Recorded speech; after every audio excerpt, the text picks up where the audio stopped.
तो भगवान कल हम कथा कर रहे थे तो उसमें हमने बताया था कि अवतरित हो चुके हैं। जब भगवान अवतरित हुए तो क्या हुआ? सबने क्या बोला? किस किसने बोला? बच्चे, बूढ़े और जवान, चाहे थे पतले, मोटे और पहलवान, सबने क्या बोला? हरी हरी हरी हरी, स्वतः ही। और यहां तक कि मुस्लिम लोग भी बोलने लगे, मजाक उड़ाते हुए क्या बोलने लगे? हरी हरी कर रहे हैं। हिंदू पागल हो गए सारे आज। तो इस प्रकार अद्भुत घटना शुरू हो गई और महाप्रभु जब प्रकट हुए तो रोने लगे। रोते रोते आसपास की महिलाएं जो उनके सुंदर वर्ण से आकर्षित थी वो भी क्या करने लगी? ताली बजा के हरि बोलने लगी। हरि बोलते थे, हरि हरि, तो क्या होता था? बच्चा चुप हो जाता था। आप लोगों ने कुछ समय पहले वीडियो भी देखा होगा, हमारे भक्तों के परिवार में भी एक बच्चा पैदा हुआ और माता पिता क्योंकि भक्त थे और गर्भावस्था में मां ने खूब श्रवण कीर्तन और हरिनाम लिया था। तो जब बच्चा पैदा हुआ तो जब वो रोता था तो उसके सामने उसके पिता माता हरे कृष्णा बोलते थे, हरे कृष्ण कृष्ण कृष्ण हरे हरे, हरे राम राम राम। वो चुप हो जाता था और जैसे हरिनाम रोकते थे वो फिर रोने लगता था। इसका मतलब क्या है? जब शिशु माता के गर्भ में होता है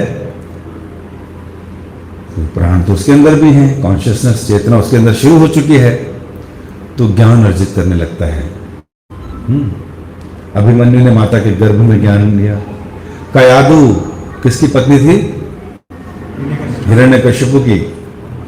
और नारद जी से कथा सुनी थी, वो सारी कथा याद थी। तो पता चलता है शास्त्रों के अनुसार कि जो माता के गर्भ में शिशु रहता है तो वहीं से ज्ञान शिक्षा तो वहीं से शुरू हो जाती है। लेकिन फिर भी कहा जाता है को आश्रित प्रज्ञ, 5 साल की उम्र ठीक है शिक्षा इत्यादि शुरू करने की, जहां पर कि हम भक्ति सिखा सकते हैं बच्चों को। तो यहां पर वो बच्चा भी ऐसे करता था। और एक दिन हमने एक वीडियो और देखा, उसमें एक छोटा सा बच्चा था, लगभग 1.5 साल का, 2 साल के बीच का, और वो बच्चा सिगरेट जलाता था और सिगरेट मुंह में डालता था और उसके गोल गोल छिल्ले छोड़ता था और सिगरेट को ऐसे हाथ में घुमाता था, ऐसे तेज तेज। कहां से सीख कर आया? मां ने पी थी सिगरेट क्या? नहीं, पुनर्जन्म से सीख कर आया। मुंबई का कोई टपोरी रहा होगा, हाथ से में गोली लग गई होगी, चेन स्मोक कर रहा होगा और सिगरेट घुमा रहा, छिल्ले छोड़ रहा है। यहां पर कोई व्यक्ति ले तो खांसी जुकाम हो जाता, उसको एकदम नई सिगरेट पीता था। तो पता चलता है कि पूर्व जन्म के कर्म संस्कार लेकर आते हैं और माता की गर्भ से शिक्षा मिलती है। लेकिन ये शिशु चैतन्य महाप्रभु जो हैं बाल्यावस्था से ही प्रचार कर रहे हैं, क्योंकि प्रचार करना इनका काम है। पिछले युगों में भी जितने अवतार हुए उन सब में अपनी लीलाओं के द्वारा, शिक्षा के द्वारा ब्रह्मा को ज्ञान, इनको ज्ञान, 4 संप्रदाय, क्या क्या ज्ञान नहीं दिया। और अब उन स्त्रियों से भी क्या करवा रहे हैं भगवान? नाम पुकार करवा रहे हैं। अब जो है उनकी कुछ बाल लीलाओं का आज हम वर्णन करेंगे। और ये बाल लीलाएं इतनी अद्भुत और इतनी सुंदर है कि हम जैसे आज के पहले जो हमने भी पढ़ा इसका ट्रांसलेशन में क्या कह रहे हैं?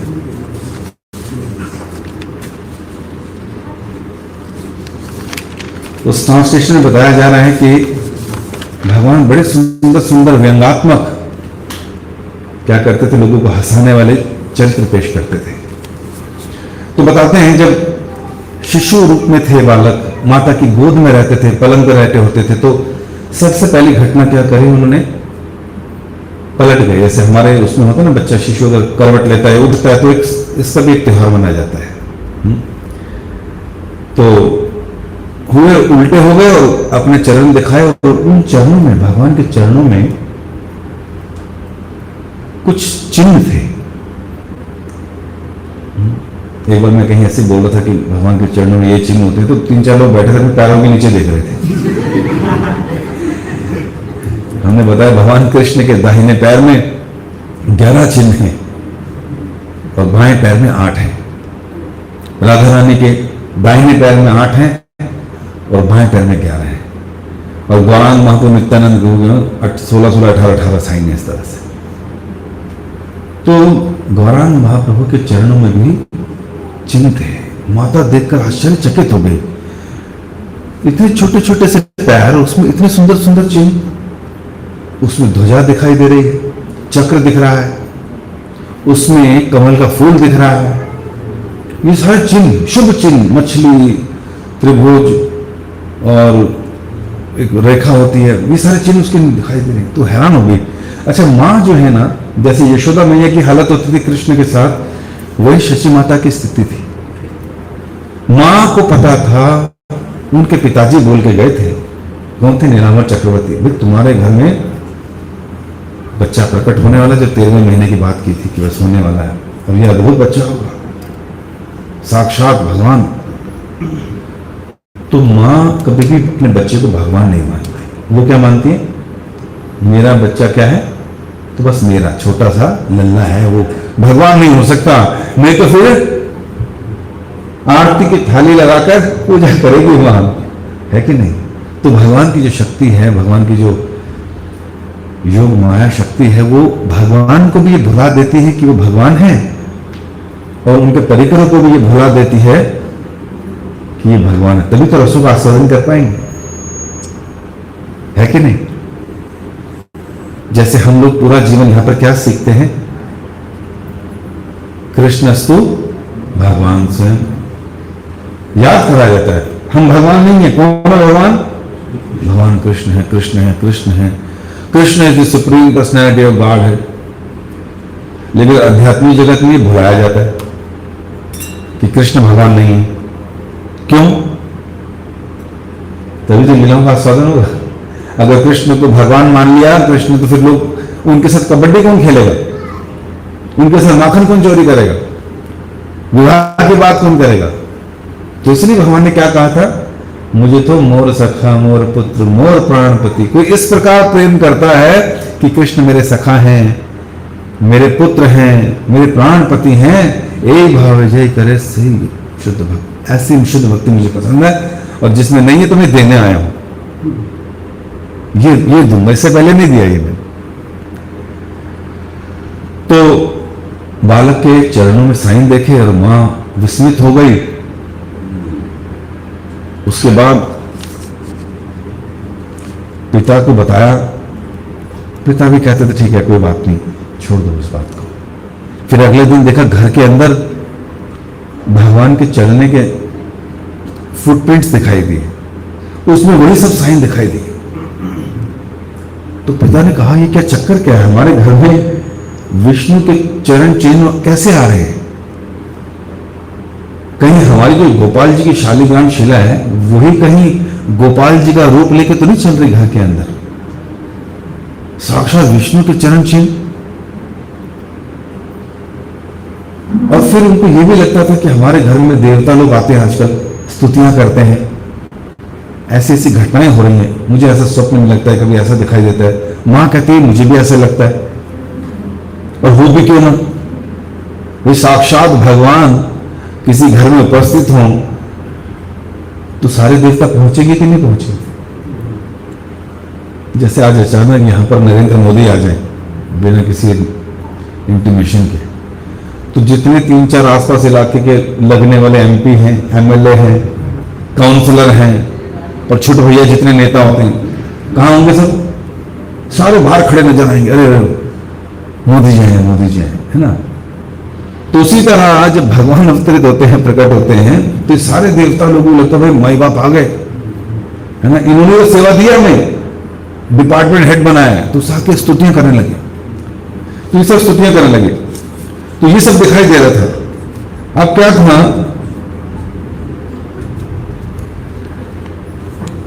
अब इन सब घटनाओं को हटा करना शची माता कहते नहीं भगवान नहीं हो सकते, और अपने बच्चे को स्तनपान कराने लग जाते। एक बार तो क्या हुआ, अच्छा जब ये घटना घटी तो माता पिता को लग रहा था कि ऐसा हो रहा है, चरण चिन्ह दिखाई दे रहे, तो इन्होंने क्या किया, छुपके से नीलावन चक्रवर्ती को बुलवा लिया, अपने ससुर जी को। वो आए घर पर, उनको कहा कि देखिए जी ये ऐसी ऐसी चीजें हो रही हैं हमारे यहाँ, तो उन्होंने कहा देखो जी, मैंने पहले ही बता दिया था कि ये कोई अद्भुत बच्चा है और ये जो है पूरे विश्व का भरण करेगा, पालन पोषण करेगा, सबकी रक्षा करेगा, इसलिए नामकरण की क्या करो, तैयारी करो। तो तैयारी कराई गई। बताते 30 दिन तक तो जैसे बच्चे को, माता पिता को सूतक लगा होता है, और इस अवस्था में लोग मिलते नहीं ज्यादा, है ना। तो माँ और सारी सखियां जो हैं, जब 30 दिन पूरे हुए तो गंगा में स्नान करने जाती हैं और सब स्नान करके वापस आती हैं, घर में शिशु होता है, वापस मिलते हैं। तो माँ क्या करती है, सारी सखियों को, सारी स्त्रियों को भरपेट भोजन तो कराती है, साथ ही साथ अन्न, ज्वेलरी सब देती है दान में। अब क्या था, बच्चा रोए तो सब हरिनाम कर रहे हैं और सब कुछ हो रहा है, तो सारी स्त्रियां बहुत आकर्षित रहती थी और उसको चुप कराने के लिए हरी हरी करती थी। लेकिन जब इस प्रकार की सेरेमनी रखी गई कि नामकरण करना है, तो नीलावन चक्रवर्ती बैठे थे, उनको लोगों ने क्या कहा कि इसका नाम क्या रखो। स्त्रियों ने कहा ये घर का जो है ना लास्ट पुत्र है, तो इसको निमाई रखना चाहिए, पेड़ के, नीम के पेड़ के नीचे प्रकट हुआ है, तो इसका नाम रखना चाहिए निमाई। तो नीलावर चंद्र ने कहा ठीक है, ये तो घर का नाम हो गया, है ना। जैसे हम कहते गोलू, सोनू, गुड्डू, पप्पू, बिट्टू, टिक्कू, है ना, वैसे नाम रखते हैं। तो उनको भी रखा कि नीम के पेड़ के नीचे हो निमाही। तो नीलावर चक्रवर्ती ने कहा कि देखिए, मैंने इनका सारा देख लिया, हॉरोस्कोप इत्यादि, ये पूरे विश्व का भरण करेगा, पूरे विश्व का पालन करेगा, सबकी रक्षा करेगा। पेड़ के मुझे भी टूटी है। क्या बात है। नीम का पेड़ जो वहां से लेके आए। ये जो जहाँ चैतन्य वहां प्रकट हुए हैं मायापुर में, ये मिट्टी का टुकड़ा जो है ये वहां से आया जहां पर प्रकट हुए थे भगवान। तो ये उस नीम के पेड़ की मिट्टी है। तो हम सब अपने माथे पे लगा रहे हैं, आपको भी मिलेगा, बाहर जाते रहे। Thank you. बताइए, बैठे बैठे कितनी बड़ी कृपा मिल गई। तो क्या हुआ कि फिर उन्होंने कहा देखिए, अच्छा विश्व का भरण करेगा, कैसे लगता है आपको? लग रहा है कोई भरण हो रहा है कहीं अभी? कोई उन्होंने फूड फॉर लाइफ बोला हुआ है क्या चैतन्य महाप्रभु ने? रक्षा करने के लिए हाथ में तलवार निकाली हुई है। तो विश्वंभर नाम सजेस्ट किया उन्होंने, पूरे विश्व का भरण करेगा, पालन करेगा, पोषण करेगा। तो किस चीज का पोषण कर रहे हैं, किस चीज का पालन कर रहे हैं? सबके हृदय में कृष्ण प्रेम, कृष्ण भक्ति का पालन और पोषण करेंगे। और जन्म, बुढ़ापा, बीमारी, मृत्यु में फंसे हुए लोगों को जन्म मृत्यु से बाहर निकालने के लिए उनसे उनकी रक्षा करेंगे। इससे बड़ा और पालन और पोषण क्या हो सकता है किसी के लिए?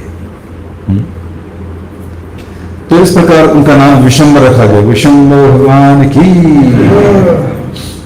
और फिर आगे कुछ और लीलाएं हैं जिसमें उनके, जब नीलावर चक्रवर्ती ने उनको हॉरोस्कोप देखा, सब कुछ देखा, तो उन्होंने कहा इसके शरीर में 32 लक्षण दिखाई दे रहे,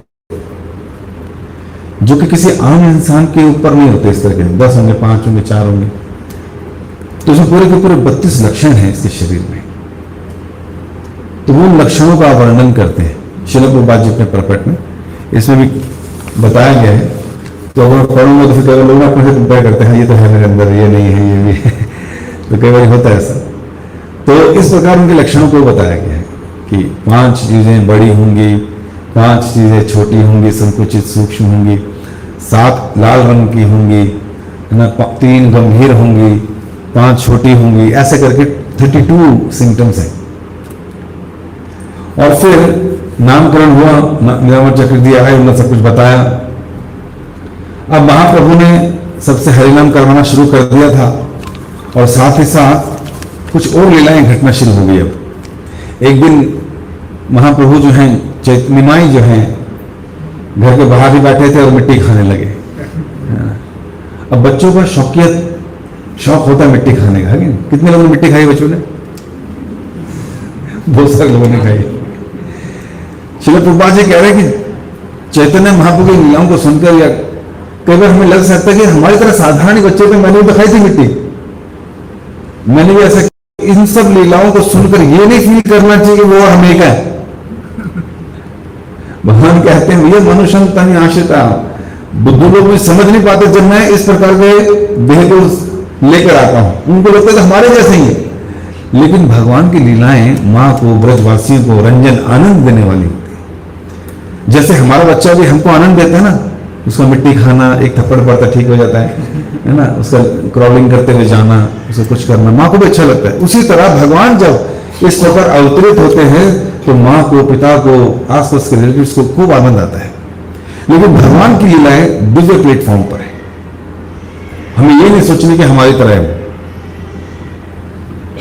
और दूसरे धर्म के लोग तो ये भी कहते हैं कि भाई तुम्हारे भगवान क्योंकि पैदा होते हैं, जवान होते हैं, वृद्ध होते हैं, मर भी जाते हैं, ये कैसे भगवान है कि नहीं? हमारे भगवान देखो वो तो अजन्मा है, उनको देख नहीं सकते, उनको जन्म नहीं होता, मृत्यु में नहीं होती। तो अधिकतर लोग भगवान को अजन्मा ही मानते हैं। वास्तव में भगवान श्री कृष्ण का एक नाम है अज, कहते हैं ना अजनिमाई, अजनिताई। अज शब्द का मतलब जो अजन्मा है, जिनका जन्म नहीं होता। तो भगवान कभी जन्म नहीं लेते। सूर्य जन्म लेता है रोज सुबह, रात को मर जाता है, क्या होता है? वो एग्जिस्ट करता है हर समय, हमारी आंखों से विलुप्त हो जाता है। तो उसी प्रकार भगवान कभी भी ओझल नहीं होते, हमेशा से रहते हैं। हमारी आंखों से कुछ देर के लिए ओझल हो जाते हैं। हमें लगता है कि सुबह सूर्य उदय हुआ, हम यूं नहीं कहते सुबह सूर्य का जन्म हुआ। भगवान प्रकट होते हैं। तो जब भगवान प्रकट होते हैं या किसी को लगता है कि भगवान मरते हैं, तो ये बड़ी बेवकूफी वाली बात है, क्योंकि भगवान का कभी निधन नहीं हो सकता। और वो तो सबको जन्म देने वाले, सारी प्रकृति के सारी चीजें उनके शरीर से प्रकट हुई। एवरीथिंग इमिनेट्स फ्रॉम मी, वो कहते सब कुछ मुझसे निकला है। आत्मा का तो कभी नाश नहीं होता, परमात्मा का कैसे हो जाएगा? आत्मा मरती है। नैनम छिंदन्ति शस्त्राणि नैनम दहति पावका न चैनम कलदयन तापो न शोषति मारो। नहीं भैया, न जला सकते, ना काट सकते, ना भिगा सकते, ना सुखा सकते। ऐसा प्रोडक्ट है जो इस संसार में किसी चीज से कट नहीं सकता, जल नहीं सकता। तो जो आत्मा का हम कुछ नहीं बिगाड़ सकते, ना हन्य ते हन्य माने शरीर है। तो जिसने आत्मा बनाई, जिसका ये पाठ पार्सल है, भला उसकी मृत्यु कैसे हो जाएगी? आत्मा जो है, आत्मा का जन्म नहीं है और आत्मा की मृत्यु नहीं है, वो अविनाशी है। तो भगवान भी कैसे हो सकती है? हमारी आंखों से कुछ समय के लिए ओझल हो सकते हैं, लेकिन मृत्यु नहीं होती। नहीं प्रभु जी, हमने सुना तो उसमें महाभारत में सुना था हम लोगों ने, क्या सुना था? तीर मारा था पैर पे और फिर भगवान मर गए थे। कहते तो सुनते ना, लोग भ्रमित हो जाते हैं। युद्ध में भगवान के शरीर से खून निकल रहा था प्रभु जी, तो इसके बाद वो हमारी तरह से इंसान, महापुरुष हो सकते हैं भगवान, भगवान नहीं हो सकते कृष्ण के। फिर लोग ऐसे बोलते हैं। तो महापुरुष तो कितने सारे हुए, महात्मा गांधी हैं, चले गए। स्वामी विवेकानंद हैं, चले गए। तो जो कुछ एक्स्ट्रा ऑर्डिनरी कार्य करता है वो क्या है? महापुरुष। तो भगवान भी, कृष्ण, राम, बलराम सब महापुरुष थे। हम 400 किलोमीटर उठाते, हमने पर्वत उठा लिया, है ना? नहीं, ऐसा नहीं। ये महापुरुष लोगों को एनकरेज करने के लिए बोलते थे, भाई उसने इतना कर लिया, तुम भी कुछ करो, तुम भी कुछ बन जाओगे कल को, है कि नहीं? आज जो पूजनीय हो गए तो तुम भी पूजनीय बन जाओगे। आज पूजे जा रहे ना कई लोग ऐसे, हमारी इंडस्ट्री के, हमारे देश के, जिन्होंने देश छुड़वाया, ये सब कर पूजे जा रहे ना, मंदिर बना रहे, हर जगह स्टैच्यू बना रहे। तो ये लोग भी थे, पुराने थे, इन्होंने कुछ उठा लिया पर्वत वगैरह, 2-4 असुरों को मार दिए, तो कौन सी बड़ी बात है? थोड़ी मेहनत करो, तुम भी बन जाओगे। ऐसा तर्क देते हैं लोग।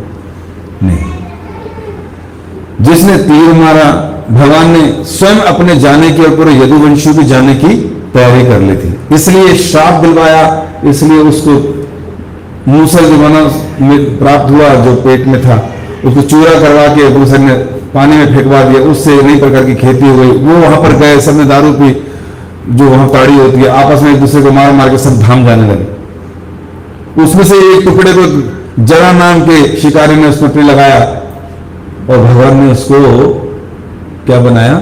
माध्यम बनाया ऊपर जाने के लिए, कि चलो भाई अपनी लीला समाप्त हो गई, उद्धव जी तुम ये करो वो करो, मैं भी निकलता हूँ, टाइम हो गया। क्योंकि मेरे को तो ब्रह्मा जी ने और इन लोगों ने प्रार्थना की थी कि पृथ्वी के भार बढ़ गया है, तो फिर मैं इसलिए आया था। तुम तो मुझे बोल ही नहीं जाने को, तुम्हें मेरे टाइम पर, हाँ हाँ कहते भगवान।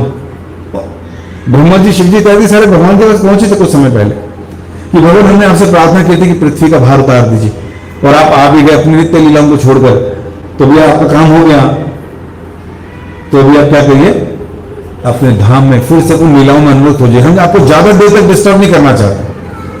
तो फिर भगवान ने कहा ठीक है मैं बनाता हूं प्लानिंग में जाता हूं।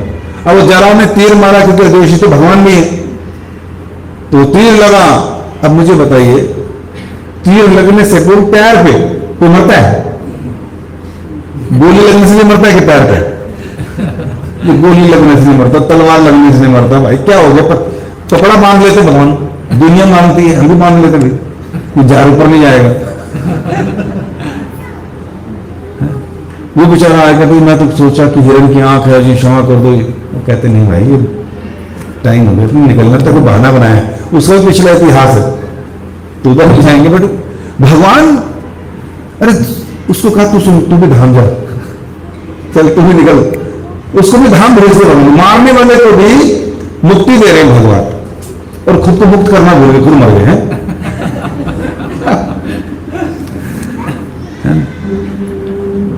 आत्मा मरती नहीं, भगवान मर गए। तो कहने का क्या मतलब है, भगवान क्या है, अज है, अजन्मा। तो यहां पर जब भगवान जन्म ले रहे हैं और ये सुंदर लीलाएं कर रहे हैं, तो हमें ये नहीं समझना चाहिए कि भगवान ने ऐसे हमारे जैसे महापुरुष हैं, नहीं। तो क्या हुआ, भगवान एक बार क्या हुआ कि बैठ गए, मिट्टी खाने लगे, और मिट्टी खाए तो मां पहुंच गई। कृष्ण ने तो मिट्टी खाई, यशोदा ने देखा तो भगवान ने पूरा भगवान दिखा दिया। अभी इधर मिट्टी खाई तो मां ने कहा ये क्या कर रहे हैं, खाना सब्जी रोटी खा, ये क्या खा रहा है? कहते मां मैं वही खा रहा हूं जो आपने दिया। कहते मैं तो मिट्टी खाने को दी है, सब्जियां दी खाने को तेरे को, ये सब दिए। कहते मां बट ये सारी चीजें तो मिट्टी का ही रूपांतर है ना, मिट्टी से तो आती है सब्जियां वगैरह, ये सब कुछ मेड ऑफ मिट्टी तो है, तो अगर मैं डायरेक्ट मिट्टी खा रहा हूं क्या दिक्कत है? कहते कमाल होगी, इतना सा बच्चा, 2.5 छटांग का बच्चा, उसकी बड़े बड़े तरस दे रहे, कहां से सीख के आके सब कुछ मिट्टी से बनता है? कहते बेटा अगर मिट्टी से बनता है, मिट्टी ही खानी है, तो मिट्टी अगर खाएंगे तो हमारा शरीर खराब हो जाएगा। अब जैसे मटके में हम पानी पीते हैं, उस मटके को पहले हम लोगों ने पकाया जलाया, उसके बाद तो पानी भर के उसमें पीते हैं ना। अगर मैं वही पानी तुम्हें मिट्टी में डाल के दूं तो हाँ, कहते मां आपने मेरी आंखें बोल दी, आपने बड़ा अच्छा मायावाद का खंडन किया मां। तो मां ने कहा वही चक्कर क्या, लड़का इतना सा हो गया और ज्ञानी हो गया। तो इस प्रकार सुंदर सुंदर लीलाएं करते थे। छोटे से बालक थे, अभी बोलना सीख चुके थे, तो बोलने में ऐसी शुरुआत की कि मायावाद का खंडन से शुरू किया। और एक दिन क्या हुआ, ब्राह्मण आगे चलते फिरते, ये ब्राह्मण अपने हाथ में शिलाएं साथ लेकर चल रहे थे। जगन्नाथ मिश्र ब्राह्मण थे, उनके घर रुके और कहा जगन्नाथ मिश्र मैं जो हूं आज रात यहां व्यतीत करना चाहता हूं। अब ब्राह्मण लोग बड़े प्रसन्न होते हैं जब इस प्रकार के लोग आए, तो बड़ा सम्मान किया, क्यों नहीं आएंगे, आपका कमरा है, आप खाने में क्या लेंगे? तो मैं अपना खाना खुद बनाता हूं, मेरे पास मेरे विग्रह है, मैं उनका भोजन खुद बनाऊंगा। कहते आप बताइए क्या चाहिए? कहते हैं मेरे को सारी सामग्री किचन में से कोई खा दीजिए। अब वो ब्राह्मण ने क्या किया, अपने आप भोजन बनाना शुरू किया। 4-6 आइटम बनाई, 1-2 घंटा लगा, स्नान इत्यादि किया और अपने शिलाओं के आगे रखा, भोग को तुलसी का पत्र रखा और मंत्र पढ़ा, नमो ब्रह्मण देवाय गो ब्रह्मण हिताय च जगत हिताय कृष्णाय गोविंदाय नमो नमः। घंटी बज रही थी हाथ में, आंख खोली तो क्या देखते हैं, निमाई वहां पर आकर उन प्लेट में से उठाकर भोजन कर रहे हैं। कहते हैं अरे यार ये क्या कर दिया बच्चे ने, पूरा का पूरा भोग जूठा कर दिया जगन्नाथ मिश्र। कितना गुस्सा चढ़ेगा, कहां से चल कर आया, भूखा है, भगवान को भोग लगा रहा है। ब्राह्मणों के साथ बहुत होता है, अगर उनको छूट जाए, लेफ्ट राइट हो जाए ना, बड़ा चिल्लाते हैं, गुस्से में आते हैं। कभी आएगा ऐसे ब्राह्मण के सामने आता समझिए बात लो, गंदे आप ऐसे आ गए, होता नहीं। अब जगन्नाथ मिश्र डरते, रंजीव जी महाराज क्या हो गया? कहते कौन क्या है ये, तुम्हारे बेटे को सारा भोग जूठा कर दिया। ओ जगन्नाथ मिश्र अरे क्षमा करना। कहते मुझे भूखा ही सोना पड़ेगा। कहते नहीं नहीं आप प्लीज। कहते प्लीज क्या? कहते मैं इसको लेके जाता हूं, दोबारा तैयार कर लीजिए प्लीज। दोबारा तैयार कर लिए, शवा अभी नहीं आएगा, निमाई समझ नहीं आता, निमाई का हाथ पकड़ा लेकर चले गए। ऐसा नहीं करना चाहिए। अब वो 4-6 आइटम बनाने वाला कहते यार अब क्या बनाऊं, रात हो रही है, भूख भी लग रही है, चलो फिर तैयारी की किचन, फिर बनाया भोजन, और फिर अब भगवान के सामने रखा, तुलसी का पत्ता रखा, लेफ्ट राइट देखा और घंटी बजाना शुरू की। नमो ब्रह्मण देवाय जगत, पढ़ दिया फिर से मंत्र, आंखें खोली तो क्या देखा कि निमाई फिर आ गया, फिर से हाथ में भोजन, फिर से खा रहा है, हाय हाय भाई मर गया है, जगन्नाथ मिश्र क्या कर रखा है, तुमने इतना बड़ा अपमान कर तुम्हारा बेटा फिर से देखिए भगवान का भोग खा गया। जगन्नाथ मिश्र भागते भागते क्या हो गया देखो, निमाई के हाथ में भोग खा रहे, जगन्नाथ मिश्र को भी गुस्सा चढ़ रहा है। यहां पर ब्राह्मण की आंखें लाल और पेट खाली, बड़ी बुरी हालत। फिर पैरों में पड़ गए, कहते नहीं भागा जा, देखिए ऐसा है, आप मतलब अब एक आखिरी मौका दे दीजिए, आप भूखे मत जाइए, देखिए बड़ा अपमान हो गया, बड़ा अपराध हो गया हमसे, निमाई चलो यहां से। निमाई को लेकर चले गए। शशि माता बोला क्या तुम अपने बच्चों को संभाल के रखते, दरवाजे के अंदर हो गया, कुंडी लगा दी अंदर से बाहर से, फिर वापस आए, नहीं अब मैंने पक्का बंद कर दिया, अब नहीं आएगा, अपना भगवान दोबारा तैयार किया, सब तैयार हो गया, प्लेट तैयार कर दी, तुलसी इधर लग दिया, घंटी हाथ में है, अभी लेफ्ट राइट में देखा, 4 जगह देखा, लेफ्ट राइट आगे पीछे भी देख लिया, घंटी बजाना शुरू कर दी। नमो ब्रह्म देवाय गो ब्रह्म हिताय जगत हिताय कृष्णाय गोविंदाय नमो नमः। आंखें खोली, फिर से निमाई वहां पर था, तो फिर से भूख भाग रही है, अब क्या करूं, मैं कहां जाऊं, मर जाऊं क्या, हमारी भूख नहीं है, ओह अब क्या करूं, जगन। निमाई कहते भाई क्या है, क्या मतलब क्या, क्यों बार बार बुला रहे हो, नमो ब्रह्मण देवाय गो ब्रह्मण हिताय च जगत हिताय कृष्णाय गोविंदाय नमः, मेरे मंत्र पढ़ रहे हो, मुझे बुला रहे हो और घंटी बजा रहे हो, हैं? घंटी बजेगी तो खाऊंगा। तो कहते क्या मतलब, तो मतलब क्या दिखाया उनको, अपना चतुर्भुज रूप दिखा दिया। कहते भाई तू जिसको लगा रहा भोग नहीं तो हो। ओ ब्राह्मण ने देखा, ध्यान से बोला, अभी बेहोश पड़े थे। भगवान जब जाते थे कृष्ण चोरी करने के लिए तो सबको बोलते शांत रहना, आवाज नहीं आनी चाहिए, आपस में बात भी नहीं करना। गोपियां बड़ी तैयारी के साथ बैठती थी कि पकड़ेंगे आज, तो चुपके चुपके जाते दबे पांव से। अब प्रॉब्लम क्या है, भगवान ने घंटी को वरदान दे रखा है कि जब भी मैं खाऊं तो बजना चाहिए, जब भी तू बजेगी तो मैं खाऊंगा। अब प्रॉब्लम क्या थी, जैसी माखन चुराते थे भगवान, जैसी खाते थे, आसपास की इधर लगी घंटी, इधर लगी घंटियां जो लगी होती वही छोड़ती थी और सारी गोपी पकड़ लेती थी। आ जा बेटा तू पकड़ा गया खाना, आज रंगे हाथ पकड़ा गया। कहते भाई तुम क्यों बच गई, कहते जी आपने वरदान दे रखा पहले का कि जब जब मैं कुछ खाऊं तो बच्चे सारे पकड़े जाते थे, तो इधर भी पकड़े गए। तो जैसे ही उनका दोबारा कॉन्शियसनेस आई तो निमाई ने बोला, देखा छोटा दूध देखा, कहते किसी को बताना नहीं है, 4 जो देखे ना किसी को नहीं बताना। कहते जी महाराज, प्रणाम किया, प्रसाद खाया, खुशी खुशी आनंद में विभोर हो गए, एक्सेसी में आ गए, गौर हरि करके निकल गए। तो ऐसे महाप्रभु ने क्या करा, बचपन से सुंदर सुंदर लीलाएं करी। यहां तक कि एक बार क्या हो गया कि सुंदर सा बालक था, सजा धजा के रखते थे, सोना चांदी हीरे, जगन्नाथ मिश्र का पुत्र है। एक बार क्या हुआ, आंगन में खेल रहा था बालक निमाई, और 2 गुरु ग्राम के चोर वहां पहुंच गए। होती चोरियां होती हैं, हैं? वो पहुंच गए, उन्होंने बालक को खेलते हुए देखा, माताओं को देखा, सब काम धंधे में लगी घर के, और ये बालक क्या कर रहा है? खेल रहा है, अकेला खेल रहा है। आगे निकल गया, बाहर निकल गया, जंगल की तरफ जाने लगा। उन्होंने कहा, भैया ये देख, छोटा सा बालक, सारे आभूषण पहने, कितना आकर्षक, कितना सुंदर। कहते मारे हैं, कहते मारो। चोर गए दोनों, उसको उठा लिया कंधे में, बेटा तेरी मम्मी बुला रही है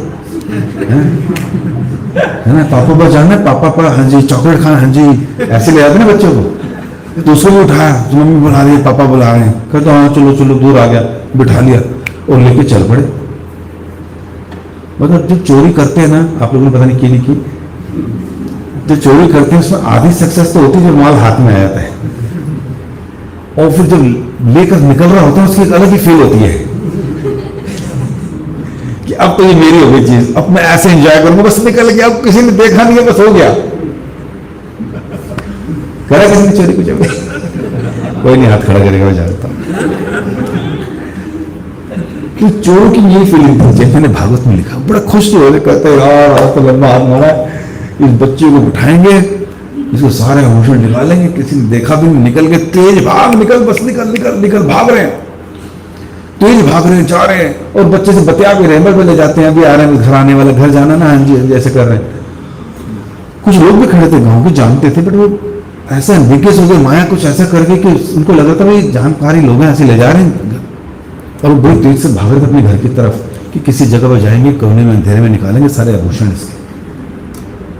भागते भागते काफी थक लिए, लगा कि अपने घर आ गए, जैसे उसको रखा नीचे, क्योंकि निमाई के नाम मिलने पे सारे गांव वाले विचलित हो रहे थे, आवाजें मार रहे थे, निमाई निमाई, सब ढूंढ रहे थे, वहां परेशान दुखी सब। और अचानक क्या देखते हैं, वो लोग तो अपने घर पहुंच गए, अपनी जगह पर पहुंच गए, अपने अड्डे पे पहुंच गए। जैसे ही उन्होंने रखा आभूषण निकालने के लिए, अचानक आवाजें आने लगी, और मिल गया, निमाई मिल गया। जगन्नाथ मिश्र, शची माता बड़े खुश, सब लोग भागते भागते हैं, वो चोरों के पास, चोर कहते हैं हमारे पास ये कौन सी जगह आ गई, देखो निमाई का घर। मतलब इतनी देर से नहीं तो भाग रहे थे, वो इतना दूर दूर भाग रहे थे, सब कुछ होते हुए कहां पहुंच गए वापिस? कमाल ही हो गया है, समझ नहीं आया कुछ, ना आर्गुमेंट ना चोर। अब उनको लगा भैया गए, अब तो पकड़े गए। लेकिन घर वाले निमाई को रहते हाथ में रखते बड़े खुश थे कि निमाई आ गया, सब ठीक है, कुछ नहीं। इतना बड़ा धन्यवाद किया उनको, चोर धन्यवाद लेने आए थे, वो तो ऐसे पतली गली से निकले कि भैया लाखों पाए है, निकलो यहां से, तो ऐसे करके निकल गए। तो भगवान ने ऐसा भ्रमित किया उन चोरों को, उनको लग रहा था कि हम सही जा रहे हैं, अपनी दिशा में जा रहे हैं, अपने घर ही जा रहे हैं, लंबा हाथ मारा है, लेकिन क्या हुआ, उधर ही पहुंच गए जहां से आए थे, जहां। तो इस प्रकार की घटना बड़ी सुंदर घटी। और फिर एक बार छोटी घटना और भी थी कि कहते हैं ना, छोटे शिष्यों को कई बार एकादशी का कोई दिक्कत नहीं होता है, रखें ना रखें। तो एक बार फीस्ट बनी हुई थी जगदीश और हिरण्य के घर में, 2 मील दूर था उनका घर। महाप्रभु तो क्या नहीं पता किसके घर में क्या बन रहा है कि नहीं। तो उन्होंने पिताजी को बोला, बीमार महसूस करूं, आज कुछ नहीं होगा, आप क्या करो, एकादशी आज वैसी। अच्छा, एकादशी तो हम लोगों के लिए रहती है ना कि अन्न नहीं खाना। एकादशी में सारे के सारे पाप अन्न में प्रवेश कर जाते, क्योंकि एकादशी के दिन इतना भजन कीर्तन होता है, ये सारे बेचारे पाप कहते हैं हमारी तो क्या हो रही है, दुर्गति हो रही है। भगवान के पास जाते हैं कि आपने हमें प्रकट किया, आप लोग, क्योंकि जितने भी पाप पुण्य, जितनी सारी सब पर्सोनिफाइड डिटीज, उन्होंने कभी आपने हमें प्रकट किया। और ये आज एकादशी के दिन सब लोग इतना भजन कीर्तन करते हैं कि हम लोग रह नहीं सकते। हम कहां जाएं बताइए, आज के दिन क्या करें, मर जाएं, कहां जाएं? तो उन्होंने कहा आज के दिन आप अनाज में, अन्न के अंदर चले जाया करो, तो सारे पाप अन्न के अंदर प्रवेश कर जाते हैं। सारे पाप, कौन कौन सा पाप? आप में से कितने लोगों ने गाय की हत्या की है, हाथ नीचे रखो, सबने की है। कितने लोगों ने माता पिता की हत्या की है, हाथ नीचे रखो, सबने की है। तो गुरु की हत्या, माता पिता की हत्या, गाय की हत्या, ये बड़े बड़े पाप हैं। तो कहते हैं ये सारे पाप अनाज में चले जाते हैं। और अगर आपने नहीं भी किए ना, बस एकादशी के दिन अंदर परांठा खा लिया, चावल खा लिए, है ना, दालें खा ली, पिज्जा खा लिया, तो क्या मिलेगा, सारे के सारे पाप आपके अकाउंट में चले जाएंगे, ना करते हुए भी लग गए सारे। और फिर हम क्या आशा करते हैं भगवान से मेरा जीवन सुख रहे, शांति रहे, आनंद रहे। ऐसे कैसे रहेगा भाई? नहीं बोल, हमने प्रसाद खा लिया था भोग लगा के। कृपाल जी प्रकट पे कह रहे हैं भगवान को भोग लगा अन्न भी नहीं खाना हम तो चावल नहीं खाते, चावल में कहते हैं पाप होते हैं। अन्न कहा है तो अन्न में चावल भी आता है, रोटी भी आती है, सब्जियां भी, जो जो चीजें बताई सब आती हैं उसमें। फल पर रखो, जूस पर रखो, दूध पर रखो, दही पर रखो, पनीर पर रखो। आजकल पनीर और दूध भी तो सोया का आता है, तो बच के है कि नहीं? तो बड़ा ध्यान पूर्वक रखना चाहिए। इसलिए भगवान के लिए तो ये नहीं था एकादशी व्रत, भगवान के लिए थोड़ी होता है। हम तो लगाते हैं मंदिर में 56 भोग लगता है, भगवान को क्या दिक्कत है? तो उन्होंने कहा जी आज मैं उनके वहां से खाऊंगा। तो वहां से जगन्नाथ मिश्र गए, भैया कुछ बेटे ने मांगा, हिरण्य उनको बोला जिंदा को। तो उन्होंने कभी निमाई को कैसे पता चला कि हमारे फीस बन रही है? तो पता नहीं, तो फिर भेजा, बीमारी का बहाना करके खाया। तो महाप्रभु निमाई में सबको जानते थे। एक बार क्या हुआ, अच्छा ये जो निमाई थे ना, ये शरारतें भी बहुत करते थे, ऐसा नहीं कि भोले भाले थे। इन्होंने बचपन से कई प्रकार की जो है दिक्कतें पैदा करनी शुरू कर दी थी लोगों के साथ, बट उस तरह से नहीं करती जैसे भगवान कृष्ण ने की थी। थोड़े थोड़े गेम्स तो देते थे लीला में। तो उन्होंने क्या करा, एक बार मां को पता चला जो ये निकट्टू हो गया है, पता ये पंगे लेता है, बड़ा कुछ करता है, तो छेड़ता था ये। अच्छा बच्चों को अगर मां को गोदी में बैठा तो कई बार क्या करते हैं बच्चे, कभी बाल खींच देते हैं, कभी माता को ठान मार देते हैं। निमाई ने भी मार दिया, छोटा सा बालक, निमाई ने हाथ लगा दिया।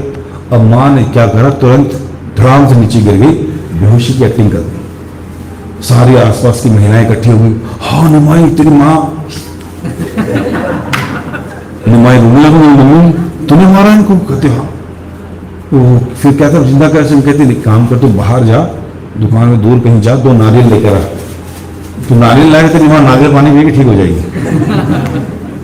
तो निमाई बाहर निकले। अब निमाई को थोड़ी जाना था इतनी दूर कि मैं पहले जाऊंगा, रिक्शा करूंगा, ये रिक्शा करूंगा, फिर नारियल लाऊं ढूंढूंगा, उसके बाद नहीं, गए बाहर और हाथ में 2 नारियल अंदर लिए। कहते हैं, कहते ले आया नारियल। तो बस नारियल लाए और मैं पिलाया, ठीक हो गया। तो लेकिन नारियल भगवान को जाने के लिए दूर नहीं जाना था, पास।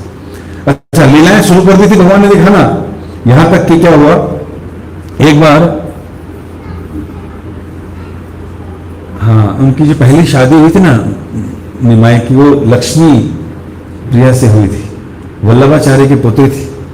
तो लोग उस समय गंगा स्नान के लिए रोज ही जाते थे, स्नान करना, गंगा स्नान, पास में गंगा होती थी। तो वल्लभाचार्य की पुत्री को लेकर गए। अभी साक्षात रुक्मिणी है, लक्ष्मी जी यहाँ पर दिख रही हैं। ये पिछली लीला में रुक्मिणी का रोल किया था इन्होंने कृष्ण के साथ। और उससे पहले का रोल उनका कौन सा था? सीता मैया का रोल था राम के साथ। अब यही राम और यही कृष्ण अब क्या है, निमाई के रूप में, और वही लक्ष्मी अब लक्ष्मी प्रिया के रूप में आई है। तो छोटे छोटे बच्चे ही 5-7 साल के बच्चे, छोटे छोटे भी, तो एक दूसरे को देखा, तो मालूम था कौन है। तो निमाई ने कहा जरा क्या कर रही, हमें प्रणाम करो। है? और लक्ष्मी प्रिया भी प्रणाम कर दिया। तो फूल लाओ हमारे लिए, फूल ले आई। तो आंखों से देखा एक दूसरे को, तो पसंद तो आई गए थे एक दूसरे को, तो शाश्वत संबंधी है कि नहीं। तो बस वहां से चले गए, वहां नहीं हुआ तो चले गए, देखा देखी हुई कि भाई ठीक है, आप भी हूं मैं भी हूं, ठीक है। तो इस प्रकार हो गया आगे। और उसके बाद निमाई अपने घर में वही हरकतें कर रहे थे, कभी हांडी पे बैठना, कभी मिट्टी खाना, कभी कुछ करना। इसके अलावा ना कुछ और काम भी कर दिए शुरू उन्होंने। निमाई जो है स्कूल भेजते थे कि जाओ तो पढ़ के आओ, तो ये बंक मार देते थे स्कूल से, और अपने मित्रों के साथ जाके नदी में स्नान करते थे गंगा। वहां पर कई ब्राह्मण होते थे, वो ब्राह्मण लोग बेचारे क्या करते थे, नदी में जाके स्नान इत्यादि कर रहे हैं, अपने गायत्री कर रहे हैं, और ऐसे करके ध्यान लगा रहे हैं। अचानक लगता था पैर में कुछ हो रहा है, तो हिलाते थे। तो अच्छा अब तो पैंट कोट थोड़ी पहन के गया अंदर व्यक्ति, स्नान करने क्या पहन के जाते हैं, गमछा, कांड टॉवल। तो कई बार निमाई जो टॉवल खींच लेते थे नीचे से और बड़ी मुश्किल हो जाती थी। अब जैसे टॉवल निकालो तो बाहर निकलेगा वहां से, हैं? तो बड़े परेशान, एक हाथ यहां पकड़ के गायत्री करते ऐसे निमाई ना आ जाएगी। तो पंगे लेते थे ब्राह्मणों से, और जो कभी ऐसा कर देते थे बाहर निकलते थे हंसते चलते थे, कहते ये देखो देखो जगन्नाथ मिश्र का लड़का निमाई पूरे के पूरे मायापुर नदिया का दिमाग खराब कर रखा है इसने, चलो जगन्नाथ मिश्र से शिकायत लगाए। कहते लगाओ शिकायत, कहते हाँ लगाएंगे। तो जाकर शिकायत लगाते जगन्नाथ मिश्र, बड़ी दिक्कत हो जाती थी निमाई।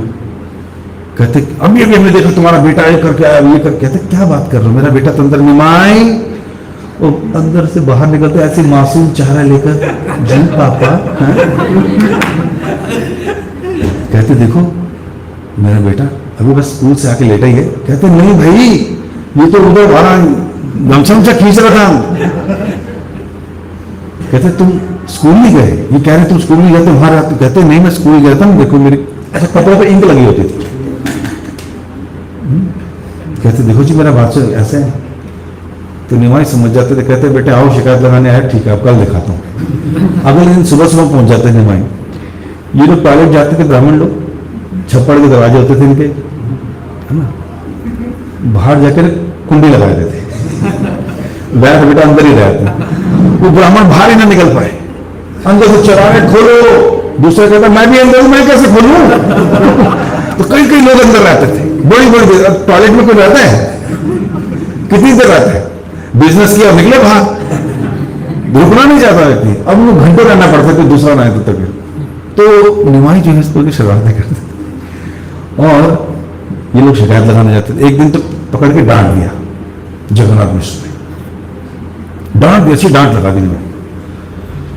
रात को सोए तो एक ब्राह्मण आ गया सपने में, जगन्नाथ मिश्र ठीक है वो तुम्हारा पुत्र है, लेकिन तुम्हें मालूम है कौन है। कहते कौन है। कहते साक्षात नारायण तुम्हारे घर में आए और तुम उनको डांट रहे हो।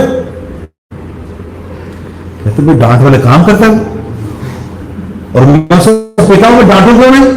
कहते भाई तुम डांटोगे बड़ा अपराध हो जाएगा, तुम समझ नहीं आ रहा। कहते देखो भैया मैं उसके पिता के रूप में हूं और मेरे पुत्र के रूप में आया है, और ये मेरा फर्ज है मुझे अपने बेटे को समझाना, उसको शिक्षा देना, उसको कर्तव्य का पालन करवाना। अगर मैं नहीं समझाऊंगा तो फिर कैसे करे, तो बिगड़ जाएगा। तो ऐसा होता भी है। बच्चों के पहले गुरु कौन होते हैं। हाँ, गुरु न सस्या स्वजन न सस्या जननी न सस्या पिता न सस्या। किसी को माता पिता गुरु एम्प्लॉयर बनने की आवश्यकता नहीं बनना चाहिए माँ बाप गुरु इत्यादि। क्यों। अगर वो अपने बच्चों को ना मोचेत, अगर मुक्ति जन्म और मृत्यु से बाहर का रास्ता नहीं दिखा सकते, नहीं निकाल सकते, तो ऐसी अवस्था में अपने घर में किसी शिशु को नहीं लाना चाहिए। श्रीमद् भागवतम कहते हैं माँ बाप नहीं बनना चाहिए अगर बच्चों को क्या जन्म और मृत्यु से बाहर निकलने का रास्ता नहीं दिखा सकते या नहीं निकाल सकते। और उल्टा होता है आजकल कलयुग। हम तो बस ये देखते हैं संतान क्यों लाते हैं, तब लाते हैं कि जब हमको लगता है कि हाँ हम उसकी फीस भर सकते हैं, उसके खर्चे उठा सकते हैं, तब करते हैं बेबी प्लान करेंगे। अब करेंगे जी बेबी प्लान, है ना।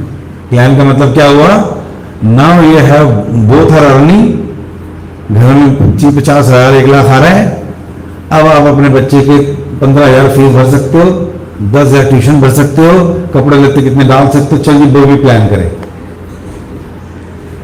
और बच्चा पैदा होने के बाद, पैदा होते ही, क्योंकि अभी 7वें महीने में जो बड़े ही विलक्षण होते हैं या दुर्लभ बच्चे होते हैं, उनको पिछले 100 जन्म याद आ जाते हैं कि मैं क्या था, कौन कौन से जन्म में क्या क्या बन कर रहा हूं, और फिर नया जन्म लेने जा रहा हूं। तो प्रार्थना करता है जोड़ के भगवान से, प्रार्थना कि मुझे निकालो इस जगह से, मैं आपका भजन करूंगा। भक्ति ठाकुर जी भजन गाते हैं, क्या बोलते हैं, भजी गो बलिया ऐसे संसार भीतरे, भूलिया रहिले तुम्हें अविद्यार भरे।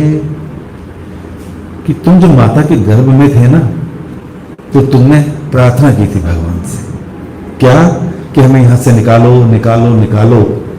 बाहर निकल के क्या करूंगा, भजी गो बलिया, भजूंगा, ये बोलकर आया इस संसार। लेकिन बाहर निकलते ही भूलिया रही ले तुम्ही, अविद्या अविद्या से भर गया और भूल गए कि मुझे भजन करना था, मेरे असली पिता भगवान है, ये भूल गए। और मदद किसने की? हमारे पहले गुरुओं ने। कौन है पहले गुरु? हाँ। वो क्या करते हैं? बेटा तेरे पापा कौन? ये। तेरी मम्मी कौन? मैं। तेरी बुआ कौन? ये। तेरे फुफड़ कौन? ये। तेरा चाचा, तेरी चाची, तेरा ताया, तेरी ताई, तेरे नाना, तेरे दादा, तेरी दादा, सारे रिश्तेदार बताते हैं उसको। भगवान से क्या रिलेशन है ये नहीं बताते। और फिर बेटा बड़ा क्या बनेगा? हाँ, क्या बनेगा? हिंदू बनेगा ना तो मुसलमान बनेगा। गधा है तो गधा ही रहेगा, चाहे कुछ भी बने। काम करने वाला गधा बनेगा, दो वक्त की रोटी के लिए तड़पता रहेगा, संघर्ष करता रहेगा, ऐसा बनेगा। ये दो वक्त की रोटी पर्पस ऑफ लाइफ नहीं है। ये तो हर एक को मिल रही है, मिल रही कि नहीं? भक्तों को ज्यादा मिलती है, लेकिन बाहर वालों को दो तीन वक्त की रोटी मिल जाती है। तो ये पर्पस ऑफ लाइफ नहीं था। पर्पस ऑफ लाइफ क्या था? To go back to God and भगवान के धाम वापस जाना।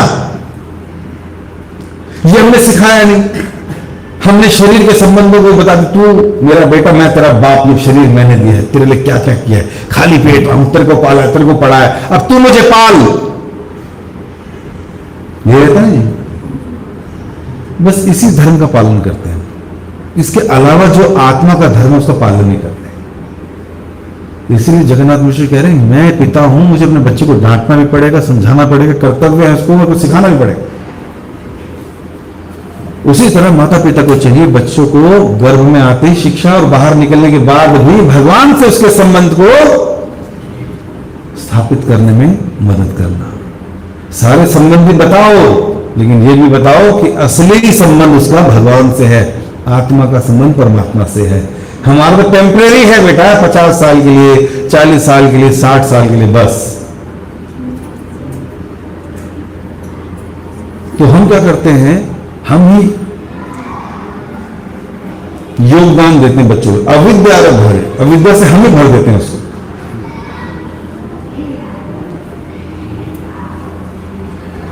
तो इसलिए हमें इस प्रसंग से ये सीखना चाहिए कि माता पिता की क्या पहली फॉरमोस्ट जिम्मेवारी है, उसका पालन पहले होना चाहिए। तो इस प्रकार उन्होंने जो है इस घटना का अंजाम दिया। उसके बाद अब बच्चा बड़ा हो रहा था तो उसको शिक्षा इत्यादि भी दी गई। और फिर आगे बढ़ते हैं, 5 साल वगैरह के पूरे हो जाते हैं तो आगे पौगंड लीला में पहुंचते हैं। और उसके बाद कुछ और सुंदर सुंदर लीलाएं होती हैं, उनको शिक्षा के लिए आगे भेजा जाता है। तो शिक्षा में तो बहुत अच्छे परफेक्ट हो गए। बताते हैं कि गंगादास पंडित जी के यहाँ गए, उससे पहले विष्णु इत्यादि के पास भी सीखा उन्होंने। और जो उनको सिखाया जाता था निमाई पंडित को, वो सब कुछ कंठस्थ कर लेते थे। वो स्कूल में बेशक लेट ज्वाइन किया, लेकिन सारे छात्रों से आगे बढ़ गए, व्याकरण इत्यादि सिखाया। रूपा जी बोलते संस्कृत व्याकरण जो सीखी जाती है वो बहुत 12 साल में तो संस्कृत व्याकरण का ज्ञान होता है लोगों को, खाली 12 साल में, तब व्यक्ति संस्कृत में प्रकांड पंडित हो। और निमाई जो है वो हर तरह से प्रकांड पंडित हो गया। और इसके साथ साथ निमाई से एक बड़े भाई और भी थे जिनका नाम था विश्वरूप। उनकी रुचि भी बहुत अधिक भक्ति में थी और अद्वैत आचार्य के घर जाकर वो कथा सुनते थे। अद्वैत आचार्य जो भागवत कथा करते थे वहां जाकर सुनते थे। और एक बार पता चला कि पिताजी जो है लड़की ढूंढ रहे हैं, किसके लिए? विश्वरूप के लिए। तो जैसे विश्वरूप को पता चला कि मेरी लड़की ढूंढी जा रही है, वो तुरंत घर छोड़ के चले गए, संन्यास बाल से निकल गए। कमाल है, इतना वैराग्य कथा सुनकर। माता पिता बड़े चिंतित, बड़े दुखी, बड़े परेशान हुए। निमाई ने कहा, मां, पिताजी को भी देखा, पिताजी मैं मैं कभी संन्यास नहीं लूंगा, आप चिंता मत करो, मैं आपकी सेवा करूंगा, मैं आपके साथ हूं। कहते बट विश्व रूप ने अगर संन्यास ले लिया तो विश्व रूप ने आपकी मां और आपके पिताजी आपकी 7-7 पीढ़ियां तार दिए। घर में एक पुत्र सन्यासी बन गया, आपकी तो 14 पीढ़ियां तर गई। ये तरने का मतलब समझते हैं ना? हम जो जन्मों जन्मों से यहां हैं इस संसार में, अलग अलग योनियों में आते हैं, आज तक बाहर नहीं निकले। ब्रह्मा जी का एक दिन कितना बड़ा होता है? 403 ट्रिलियन समथिंग बिलियन, बड़ा कुछ होता है एक ही दिन में। सो मेनी ईयर्स, 3.11 बिलियन, 300 नहीं, वैसे जो मैं याद है मुझे ऐसा कुछ बताते हैं उसके बारे में। मतलब एक चतुर्युग, मतलब सतयुग त्रेता द्वापर कलयुग, एक दिन में 1000 चतुर्युग, और ये खाली एक दिन हुआ, और ऐसे 365 दिन का एक साल हुआ, और लगा लीजिए। तो कहते हैं ब्रह्मा जी के 100 वर्षों से अभी ब्रह्मा जी के 50 वर्ष हो चुके हैं, इसके ऊपर चल रहे हैं उनके, बताते हैं सुनने। और तब से हम लोग यही हैं, अभी तक कहीं नहीं निकली, 84 के चक्कर काट रहे हैं। हमेशा जिम्मेदारियां याद आ जाती हैं, समाज का दिखावा याद आ जाता है ना, कर्तव्य याद आ जाते हैं, लेकिन मेन कर्तव्य भूल जाते हैं। तो ऐसे ब्रह्मा जी के 365 दिन और 100 साल से हम ही हैं, और एक ब्रह्मा नहीं, ऐसे करोड़ों ब्रह्मा आके चले गए, हम यही के यही हैं। तो जब कोई एक भक्त बन जाता है भगवान का, जैसे नरसिंह भगवान ने जब प्रहलाद से पूछा बेटा मांग क्या चाहिए, तो उसने कहा आपका भक्ति, आपके भक्तों का संग चाहिए। कहते नहीं इसके अलावा कुछ मांगिए तो ग्रांटेड है। कहते हैं मेरे पिताजी अभी अभी आप इनको ओपन हार्ट करा, इधर इनको आप जो है क्या कर दीजिए, इनका उद्धार कर दीजिए। कहते हैं प्रहलाद, जिस कुल में प्रहलाद तुम्हारे जैसा भक्त हो जाए उसकी तो 21 पीढ़ियां तर जाती हैं। 21 पीढ़ियां करने का मतलब है कि हमारे पिताजी कौन सी योनि में हमें नहीं पता, दादाजी कौन सी, परदादाजी के परदादा, ये कहां कहां कौन कौन सी योनि में भटक रहे हैं 84 में से, और मां की भी पीढ़ियां कहां भटक रही हैं। वो प्लस अगर लड़के ने शादी कर ली भक्त ने, तो उसकी पत्नी की भी 7 पीढ़ियां, तो 21 पीढ़ियां कर जाएंगी। और प्रभुपाद जी परपट में लिखते हैं 21 नहीं 100 कर जाएंगी, बन तो सही भक्त। और भगवान तो अपने हिसाब से चलते ही नहीं, वो कहते हैं अहम भक्त पराधीन, मैं अधीन हूं किसके, अपने भक्तों के। और अगर प्रभुपाद जी ने बोले तो भाई 21 नहीं 100, तो 100 गई। क्या करना है? भक्त बनना है। और भक्त कौन होता है? हरे कृष्ण कृष्ण कृष्ण हरे हरे, हरे राम राम राम हरे। मंत्र जप करने वाला भक्त है, कलयुग का युग धर्म पालन करने वाला भक्त है, महाप्रभु के आंदोलन में जुड़ने वाला व्यक्ति भक्त है। तो भक्त बनना is first and foremost duty of everyone, सबके लिए। तो इस प्रकार कहते हैं विश्वरूप ने तो संन्यास लेकर आपकी 14 पीढ़ियां तार दी। मैं भी फ्यूचर में संन्यास नहीं मैं नहीं लूंगा, मैं तो आपकी सेवा करूंगा, ऐसा बोला नहीं भाई ने। और एक दिन स्वप्न में आ गए, अगले दिन स्वप्न बताया, कहते पिताजी मैंने स्वप्न देखा कि विश्वरूप मेरा हाथ पकड़ के ले जा रहे हैं और कह रहे तू भी संन्यास ले। तो मैंने कहा मेरे को मम्मी पापा की सेवा करनी है। कहते ठीक है थोड़ी सेवा कर लो, सेवा ले लो। कहते यार ये क्या बात कर रहे हो? कहते हाँ बट मैं मना कर दे, मैं भी आपकी सेवा करूंगा। और कुछ समय के बाद फिर जगन्नाथ मिश्र जो हैं वो भगवत धाम वापिस चले गए, मां अकेली रह गई, बेटे पे जिम्मेवारी और आ गई। अब तो निमाई को लगा मां के अलावा मेरे पास, मेरे अलावा मां के पास और कौन है। तो इस बीच विवाह की बात कही गई, इनके विवाह करा देते टाइम से। तो एक भक्त हैं, नाम 4 शब्दों का नाम था वासुदेव, क्या था मैं भूल रहा हूँ इस लीला में, गंगाधर ये क्या था। तो उन्होंने कहा जी वो रिश्ता लेकर आया लक्ष्मी प्रिया का, और ये वही थे जो पिछले उसमें विश्वामित्र रहे जिन्होंने राम और सीता का वो कराया था। तो इस लीला में सारे पार्षद वापस आए महाप्रभु के साथ, तो लक्ष्मी प्रिया और इनका विवाह करा दिया। और आप क्योंकि पिताजी जा चुके थे तो अब क्या था कि एक घटना और घटती है। अभी तो स्कूल भी जा रहे थे, बड़ा कुछ कर रहे थे, उन्होंने अपना स्कूल खोल दिया और बड़ी संख्या में हजारों सैकड़ों बच्चे निमाई के अंतर्गत आ गए, बड़े सारे डिसाइपल बन गए। वाक पटुता इतनी खतरनाक हो गई निमाई पंडित की कि किसी को भी तर्क में हरा देते थे। कैसे तर्क करते थे? सही चीज को जो आप सही भी हो तो गलत बता देंगे सिद्धांत तोड़ करके। आप इस बात पर कन्विंस हो जाओगे कि हाँ मैं गलत था और ये सही थे, उसके बाद अपने बताए गए सही मार्ग को फिर गलत सिद्धांत से पेश करके कहेंगे कि नहीं मैं गलत था तुम सही थे। वो कहेंगे वही तो मैं कह रहा था मैं सही था, और फिर उसके बाद फिर हरा देंगे दूसरा तर्क कहते यार ये ठीक है ना। तो इस प्रकार निमाई ने व्याकरण में इन सब चीजों में पारंगत हासिल कर ली, मास्टर डिग्रीज आ गई। जैसे भगवान कृष्ण बलराम जब गर्ग मुनि के यहां गए पढ़ने के लिए तो 64 दिन में 64 कलाओं में मास्टर डिग्री ले ली उन्होंने, सब में परफेक्शन आ गई। इसी तरह निमाई जो पढ़ते थे वो सब कंठस्थ हो जाता था। और फिर एक बार तो क्या हुआ, कश्मीर से एक पंडित आए, केशव मुरारी, केशव कश्मीरी, वो तो मैं हूं भाई। केशव कश्मीरी नाम के एक दिग्विजयी पंडित, प्रकांड पंडित आए, साक्षात सरस्वती उनकी जिह्वा पर बैठी होती थी। उस समय के पास टाइम पर लोगों के पास मोबाइल, टेलीविजन, मैचेस, ये सब राजनीति, ये सब नहीं होता डिस्कशन का मैटर। उस समय के 50 साल की बात कर रहा हूं, उससे पहले के टाइम पर तो लोग कैसे वो करते थे, वाद विवाद करके ग्रंथों में शास्त्रों में तर्क वितर्क करके ही प्रकांड पंडित माने जाते थे, अपना लोहा मनवाते थे लोगों से।